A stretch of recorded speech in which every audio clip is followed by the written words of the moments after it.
Кыргызстандын куралдуу күчтөрү 1992 жылдын 29 майында түзүлгөн. 1993 жылы коргоо иштери боюнча мамлекеттик комитет Кыргыз Республикасынын коргоо министрлиги болуп өзгөртүлгөн. 1993 жылдын январынан 1998 жылга чейин Кыргыз Республикасынын куралдуу күчтөрүнүн өзүнчө тоо аткычтар батальону түзүлгөн. Алар Тажикстандын Оогандстан менен мамлекеттик чек ара тилкесиндеги кырдаалды турукташтыруу боюнча иш-чараларга байланыштуу Тажик-Ооган чек арасынын 100 чакырымдык бөлүгүн кайтарган. 5 жылдын ичинде бул батальондо Кыргызстандын 4,5 миңден ашуун аскер кызматчылары кызмат өтөшкөн.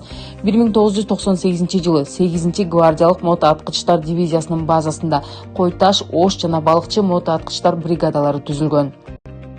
1999-2000 жылдар Кыргызстандын куралдуу күчтөрү үчүн чыныгы сыноо болгон. Бардык кыйынчылыктарга карабастан алар эл аралык терроризмдин агрессиясын ийгиликтүү токтото алышты. Бул окуя Кыргызстандын куралдуу күчтөрүн реформалоого негиз болгон.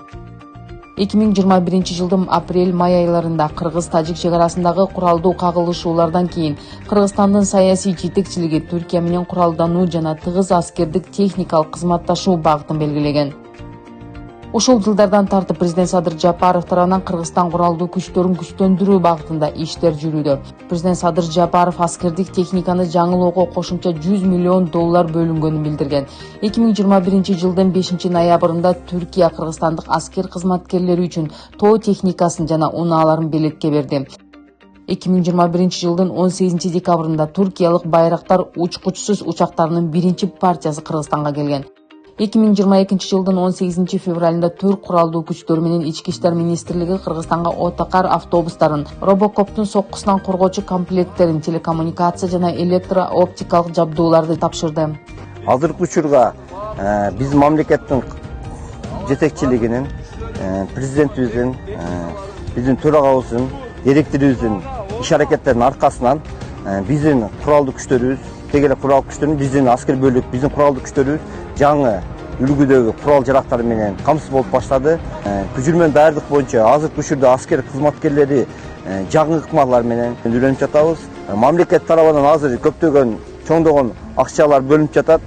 Бизди камсыздап берип жатат. Эмне курал жарак, аспаптар керек болсо бизге алып берип жатат. Чек арачыларга, аскер кызматкерлерге болгон көз караш өтө өзгөрдү десек болот. Мурда көбүнчө кайдыгер караса азыр көп эле аскер кызматкерлерин өтө жакшы баалап билишти. Азыркы учурда армияга барам деген бастыктардын саны көбөйүп калды. Военкоматтарда барсаң катарынан тизилип турат. Бизге да азыр мондай айтканда аскер кызматыбызда вакант жок болсо да келип кызмат өтөйм дегендер өтө көп болуп атат. Ата бабаларыбыздын бизге ушул жерлерди сактап, ушул күнгө жеткизип бергенине арбактарына ыраазычылык билдирет элем. Биз да бул жерибизди сактап, кийинки урпактарга, кийинки муундарга бергенге даярбыз.